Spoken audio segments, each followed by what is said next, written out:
obsolete from sin. That's so not true. Yeah. Listen, we got more people in the pulpit that are adulterers, fornicators, embezzlers, swindlers. I'm gonna leave that part Liars. alone. Liars and cheats, drinkers and smokers, get high before they come to the pulpit. I mean, the list goes on. And I mean, but they can preach the house down. I mean, I know some folks that can preach and make the blind person able to see. But they don't have a relationship with God. I mean, we see this all the time, but we have spent so much time covering. You know, it's okay. That's the pastor. That's the man of God. That's the woman of God. We just pray them through. You know, everybody has faults and everybody has issues, but when it comes to ministry, when it comes to the mantle of ministry, we all have a responsibility. Amen. And I think one of the things, let's just say it like this. We don't have an Ananias and Sapphira experience, meaning that we hide behind our sins and no one doesn't care and they don't have the discernment that we need to say, hey, you're wrong, or we don't want to rock the boat, so to speak. If I say this about the man of God or woman of God, then people are going to come at me, and people do come for people. People have been threatened. People have been threatened to be killed. People have been threatened with drugs. You'd be surprised at what some of the saints do, especially in leadership. There's a lot of sin in the pulpit, and I believe that's one of the major reasons why we are struggling as a body of believers across the board. It doesn't matter what denomination. It's because of that, because it starts from the top all the way down. You're exactly right. And I think that the people of God want to close their eyes to what the people in the pulpit try to hide. They want to pretend like we are Jesus and we can't walk on water instead of believing that we are human and we have the same issues that they have. Amen. Right. This is true. We fall short just like they do. Every day. Absolutely. Every day. And I think also that they criticize us harder. You know, I do know that we do have a different standard, but y'all, sometimes they hard on the man and woman of God. Just because. I think that there's a difference between spirituality and religion. There is. Because you There's a big religiously difference. brush your teeth every day. That don't make you have a relationship with that toothbrush. That's right. That's right. So Right. I think that, That's a good like you analogy. said, that people can pray a blind man to see. They have worked on their religion so much that they forget their relationship with God. Well, you also have to remember, Pastor, that the gifts come without repentance. Amen. So, you know, it's one thing to be gifted and a whole nother thing to be anointed. Amen. Right. Amen. That part. Amen. That's the part. I had someone ask me a couple of years back, and they were asking me who was my favorite preacher, who was my favorite speaker, and I said, no, I don't really have one. And they were adamant, like, you've got to have a favorite preacher or speaker. I said, let me put it to you like this. When I hear a man or woman of God preach and they're in the pulpit and leadership, I'm listening for a sound. That's And right. I don't hear that sound, that anointing. I hear a lot of fluff. I hear a lot of good words. I hear a lot of articulation. I hear a lot of scriptures that they can say with their eyes closed in their sleep. But what we don't hear is the sound and the presence of God. You're right, Pastor Cherie. People are hard on us. They have an expectation. So when we get into the news or when they talk about what we're doing or what we've done wrong, it is such a huge issue. But we are human, but we are called to a higher calling and standard. So at what point do we make ourselves responsible for the sins that we're dealing with? And a lot say, I can't help it. Right. You know, I'm struggling with this, so God knows my heart. If one more person say that to me, God knows my heart. Listen, God does know our heart. He literally emphatically does. And the heart is deceitfully wicked. And the heart will send you straight to hell while you're sitting in a pulpit. So to say that so loosely and facetiously, again, has cost us so many different things in the church, which anything goes because, well, the pastor's doing it. Right. The bishop is doing it. The apostle is doing it. The first lady is doing it. This leader's doing it. That leader's doing it. So what are we handing to the people that are part of our congregations? And even more so importantly, what are we handing to the next generation? We also have to be careful too, Dr. Mathis, that we don't take the people into sin with us. That part. Amen. We also need to be careful of that because, you know, a lot of people that are in the pulpit are having these parties and They going out with their members, and you know, and we don't take accountability for that. And that's what it is. I don't know if any of you, I know we all remember that when we were growing up, that whoever was our pastor had a pastor. That's good. That's And good. their pastor was quick to, if something was out of line, their pastor, when you would see him come to the church, Yes. You know it's trouble. and you knew Somebody in trouble. that if their pastor showed up, Yeah. something was wrong. Right. They wasn't just coming through to pat him on the The back, back. because Yeah. there was a certain look Yeah. they had when they hit Amen. the door. That's right. It's That's like you right. wouldn't answer my phone calls, but you gonna talk to me because I'm here. There is not a lot of accountability now, No. because it's like the overseers are afraid to talk to whoever they're over, Right. because Yeah. the overseer has some stuff, Yeah. and They whoever don't want to come out. and they know that the people that's up under them know some Right. of their What's going stuff, on. That's because right. you did it when I was around. Yeah, So yeah. don't get to talking too quick. Right. Because I know your stuff. Right. But all the way That's down, good. Right. there needs to be accountability. I've never seen in my life, in my adult life, some of the foolishness that we're looking at right now. Right.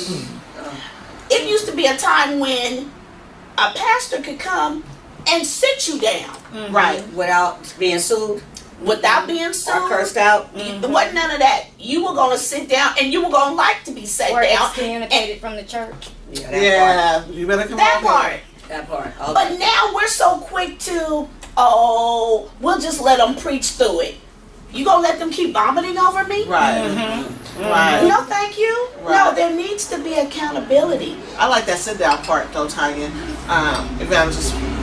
I like that part. I remember that we was taught as children to sit ourselves down, or you will be sat down. Right. Amen. For instance, for me, and you know I'm very transparent, I turned 18 and got pregnant.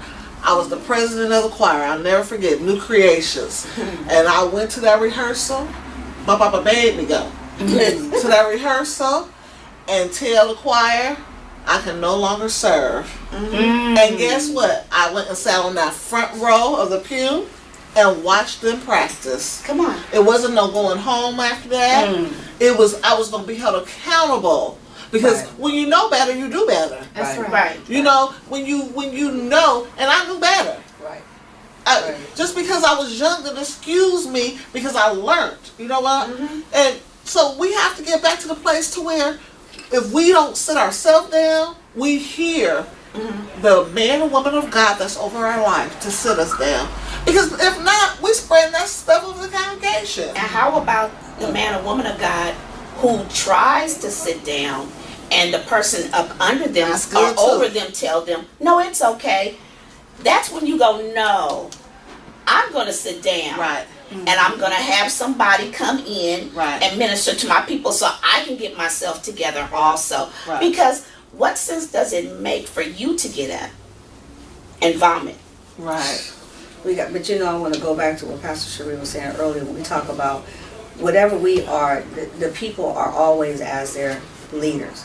And one of the things that we forget to think about is that, one, we're more spirit than we are flesh, because God is a spirit being. So this flesh houses who we really are, the authentic who we Yeah, are. that's good, Dr. Malcolm. But then when we are preaching, when we are teaching, when we are singing, when we are talking, whatever we are from the pulpit in that sin, it goes out to the people. Then you Yes. find people committing adultery that we're never thinking about. Right. You find people The fornicating that we're never It's thinking the about that. spirit. You You're find right. people with issues with pornography, with masturbation, with, yes, come on, I'm serious now, so I Yeah. want to talk about this. Yeah. People that lie, that steal, cheat, people start cursing folks out, people go back to drinking, and all of that comes from the pulpit. I remember when, and I'm like Pastor Cherie being very transparent, I remember in the middle of I was midway through ministry, I was in my early 30s. I showed up for church every Sunday. And I preached whenever it was my time to preach. I was at the altar every Sunday. And every Sunday, I came in drunk. And every Sunday, I went home and drank. Because I was married to a man who was off the hook. And that was my only way to survive. Do you think the leadership sat me down? Absolutely not. Do you think they told me that I should sit down? Absolutely not. And when I wanted to sit down, it was like that. come on, you can do this, you're going to be all right, you're going to pass. And I'm looking out at people who really need something. It was a real hard learning season because no matter what, it didn't matter that I showed up with the robe on. It didn't matter that I showed up to pray for folks. I was in sin from the pulpit. Right. And nobody thought enough or had enough discernment to say, this is not okay. Right. That taught me a very great lesson, but it also took me back to my roots because they would sit you down. I remember my mother getting remarried and the pastor sat her down right when she was getting up to sing in the choir. You know, you're going to be singing, take that robe off and sit down. She took the robe off and sat down. So we have this, and we forget the fact that just because we hide it in the fleshly realm doesn't mean it is not showing up in the spirit realm. And that's where we have the issue. People be literally about to lose their mind. I don't know what happened to me. I don't know what's wrong. And look at your leader. That's good. It used to be a thing called your slip is showing. Oh, your slip. You know, you ought to be able to walk up to somebody, and I'm not talking about just outright clowning people. Right. Now, there are a few that needs a little clowning session. Don't get me clowning session. Now, don't get me wrong. Yeah. You get your red nose and you come in there with your thing and say, it's on. But, you know, I'm talking about the people that you take them to the side. Right. And you say, excuse me. Your slip is showing, and when they get that look, then that opens up the conversation, Right. and then you can talk. You know, you can talk to them. But we're in a time in a season where you can't tell nobody nothing Unless you want to fight. Yeah, and it's like let me ask this. So we're up here and we're talking about sin in the pulpit. What do you think about the fact that so many people before us, we have lost a generation? And this generation feels like we're hypocrites. Yeah. Let's just be honest. Right. That's good. They don't see the deliverance in the church. So then they wonder, I don't want to go and play church. Right. So we have a whole generation that basically has turned its back on God because of what we did. come on. And what we are doing. And what we are doing. Yeah, we are doing. So church is not the place that it used to be when my grandmother was gone. Mhm. It's not that same place. It used to be a place to get away. It used to be a place of reprievement with our civil rights. It used to be a place where we went to for healing. That's what I was It's gonna not say. that place anymore. No. It's not the same place that it used to be when I was a child. I need you, Jesus, Amen. at the altar. Amen. Just Amen. giving God just everything. Just Right. laying it all out. Not leaving. You know, people take that word Terry for not what it means. That's right. You know, That's right. We need That's to go good. back to That's where we good. just lay on Right. the altar and give it all to God. They're not doing it that. Matter of fact, church is being rushed now. Oh That's yeah. kind of hurt. That's a kind of hurt. It is. Move, go up, get somebody lay their hands on your head, go back to your seat. Don't care if you've been delivered. Don't know what you came up here for. We Right. don't care. But we have to hurry up. But we will take We on the an time eon clock. to get that Right. offering. Yeah. Oh, That third you better offering, say it. that second offering, That benevolence. the benevolent offering, whatever other offering, pastor's offering, Bills and Mercedes funds Benz offering, Yeah, whatever all the offering. different All the offerings. offerings. Yes. But that's what we become. But we are not concerned about the generation. You all know that we could never run in the pulpit. We could never play in church. Oh, We could never talk when people are being delivered and demons are being slayed out. But now you see people out on their phones, not just the kids. I went to a church a couple of years ago where they was having some kind of anniversary. That in and of itself was interesting. That's for no whole nother conversation. But the people where we were sitting, can I tell y'all that they never paid attention to anything that was going on that service? They were on cell phones, tablets. One lady was over here gossiping about somebody else, and somebody else was arguing, and the kids was running around turning cartwheels, and my grandchildren was looking like, what in the world? Because we don't do that. And nevertheless, everything in the pulpit was still happening. But when you have sin in the pulpit, it resonates out to the entire congregation, but also to the entire community. Because you have our generation that see the pastor or the man or woman of God coming in and out of the hotel. Right. You see that this generation sees that man or woman of God, that leader that buys the drugs from their friend or from them. Exactly. That's They it. see That's this it. stuff, and then they get up and they preach and they lay hands on folks, but then they go home and they curse out their spouse, beat her up, and she beat him up, whatever. I mean, it starts at home because it goes back, like you said, it's a difference between religion and relationship. Right. People don't have a relationship with God because we have taken on the world system when we never should have. The world system should take on what we bring as a church. Because church has become a business. Yes, It's it a has. huge It's business. become a Big business. business. It's a job, Right. and it better be Now, you know 100 where I plus K a think- year. I think where a lot of our things went wrong was when the cliche come as you are. Right. Yes. I believe that was the downfall of a lot of it. Yeah. Now, that did not mean Come on. literally what they were saying. Right.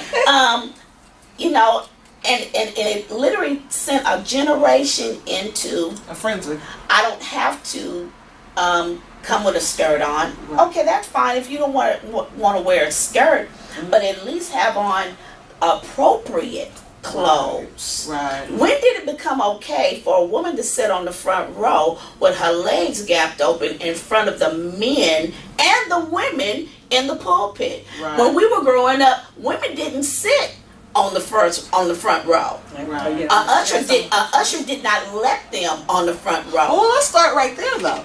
We don't have ushers anymore that's taking their proper role as ushers. Because I remember an usher, if you had gum in your mouth, Oh, with a white See, glove. we all know this, right? We all know this, White right? glove. And they wouldn't say a word. They would just come And to you you to do knew. this. Come Right. get it, and you know what you needed to do. There was no attitude. We just spit the gum Just out did. because you know there was no talking back, no or any of this. the mothers of the church Oh yes. that were teaching the younger women. Right. Give you that Obsolete safety now. pin. Give you that safety pin. Wipe that polish off. Wipe Right. the lip stuff off while they're smiling. Now, baby. Got all this stuff. But when we talk about come as you are, and people misinterpret that, you know, because we have so many people making excuses, but well, I got to get this together, get that together, got to buy clothes today. No, come as you are, how you are as a person. God will take care of the rest. But you're right. You know, I have worked altars where women have sat on the front altar. Not only have their legs been gapped, but there's absolutely no underwear. When they Come get ready to on. pray for them, they roll across the floor, stuff just flying everywhere, and the men are excited to see that. Right. You know, because again, it comes from the pulpit. Everything goes back to our relationship with God, and we see this generation of people sharing to the generation after us that is coming up, and it's the most scariest things, that it's okay to go to church and just do what you do and leave and go home and do whatever you do and come back and keep the cycle going like the book of Judges. Just serve the gods of this world, not the God, but the gods of this world, Come on. and give God just this much. This a whole Cain and Abel thing.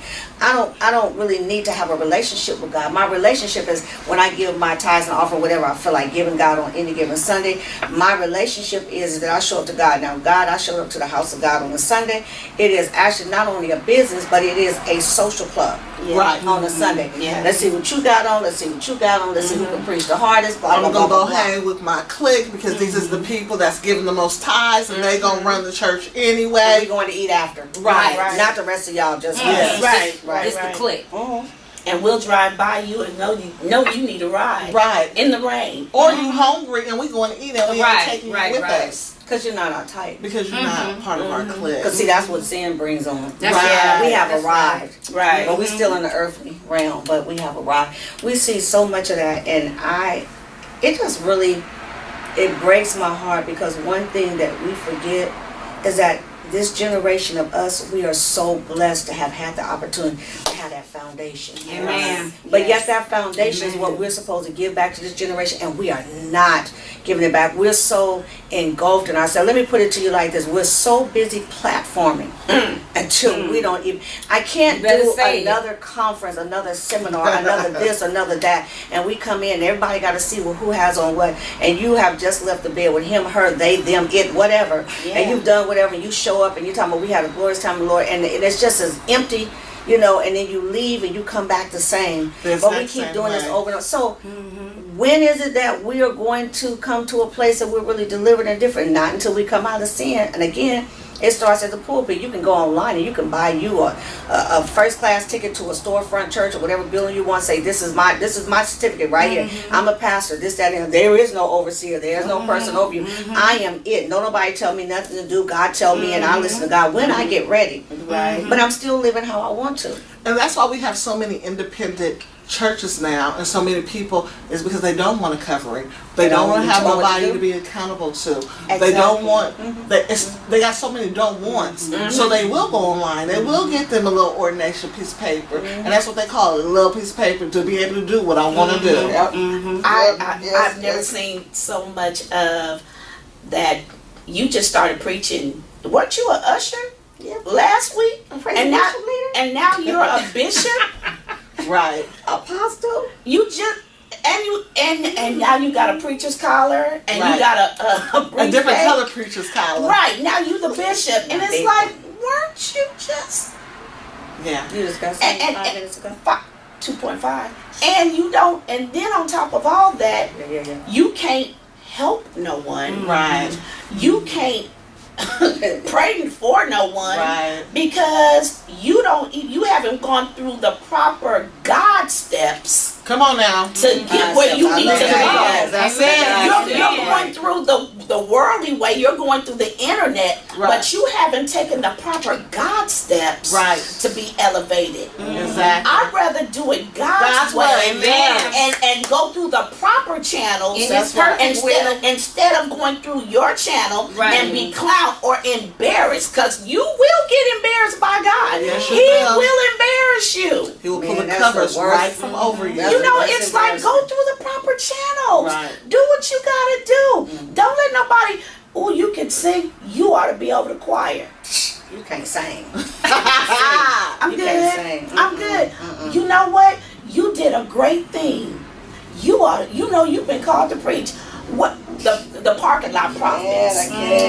Parking lot prophets. It's like go through the proper steps. Well, the proper steps calls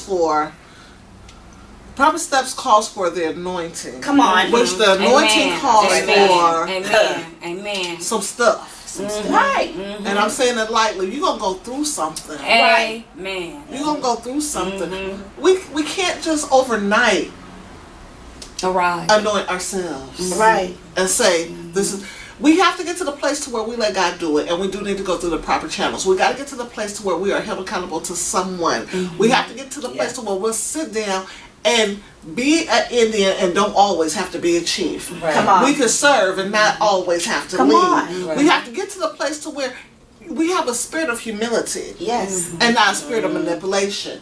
I mean, I'm just saying, we have to get to the place to where we are humbling ourselves unto the anointing of Jesus Christ to do what He's called us to do. Now, this is the thing. We have a whole bunch of pastors, bishops, preachers, and teachers that want to do all of the preaching and all of this stuff, but they don't want to serve the people of God. I ain't never seen so many people that won't go in the houses and pray for bereaved families anymore. That's right. Bereaved families Go to the hospital. Right. Or the convalescent hospital. Go serve communion. Right. Come on. What happened to those days? You know what I'm saying? We have to get back to that stuff because that's what God has called us to do. We have to get back to Acts. We're not there anymore. That's the missing component, though. That is the missing component because we don't serve the community the way that we used to. Right, not at all. And that's how, the babies are the answer now. They are. We've lost a generation, but we don't have to lose two. That's right. Right, we've already lost 2. We need to lose the next we 2. don't use to. Right. We can get the babies while they're young and bring them up in the way that they should go. Because we failed to do that. That's because, again, I said, going back to everybody has to have a platform. Everyone has to be on top. But here's my question. When we think about sin in the pulpit, where exactly did it start, where it come from? Because when you think about it, it goes back to what we've been saying. There's no relationship. God requires relationship. And there are many people that are in the pulpit that have no business being in. They're just straight hirelings, and yes, I'm going to say it, and straight pimps. Straight pimpets. Yes, I have to say that. Yes, Lord. Because this is what we have, because it's a business. It is. How many people can I get to be under me because that makes me feel good. It makes me feel important. How much money can I get because I need to buy this, that, and the other? How many cars can you drive at one time? Right. How many houses can you live in at one time? Right. How many trips can you take in one year? That's right. And how many jets do you need to get you so you can go and preach to the people? Can you get your behind on an air flight like everyone else? And here's the But see, thing, you start to have all of that, so then it goes back, like you said, we're not serving the community. Nope. I couldn't, in my right mind, be a leader in my community, and I'm sitting at the house on top of the hill, and the people don't have lights, or they don't have food, or they're catching the bus to come so they can hear whatever God is giving me to say. Right. But yet I'm not concerned about that. I cannot. So that when you do not have a relationship with God, you care nothing about what happens with the people. It's been raining. I've caught 3 buses to come here, Pastor, to see you, man of God, woman of God. You didn't even think enough, and you don't have enough discernment, if you have any left, to see that I'm struggling.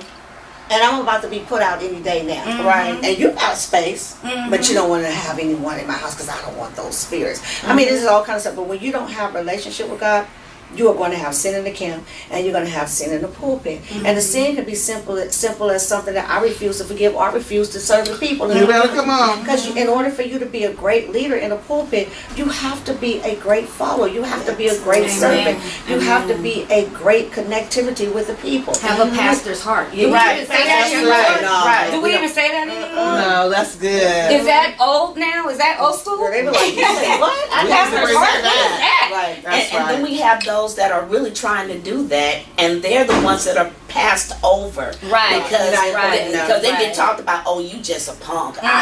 What?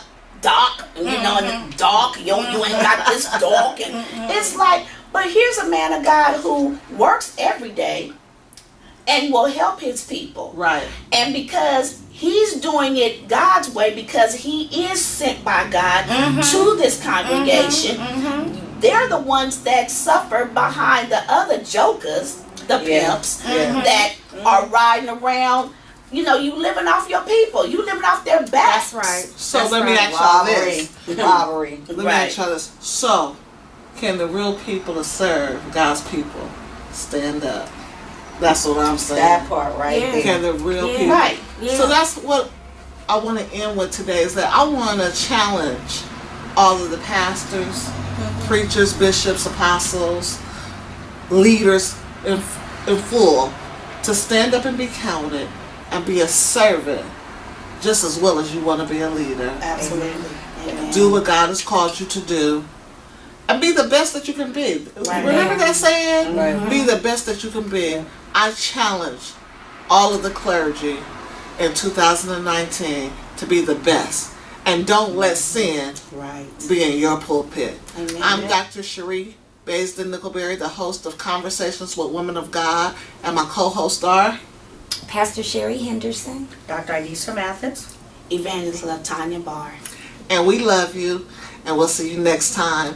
If you liked us, please go on our Facebook page, Conversations with Women of God. Yes. You'll be able to see all of us there and our show. God bless you, and we love you. Good night. Good night. Bye. We bless you. We lift your holy name.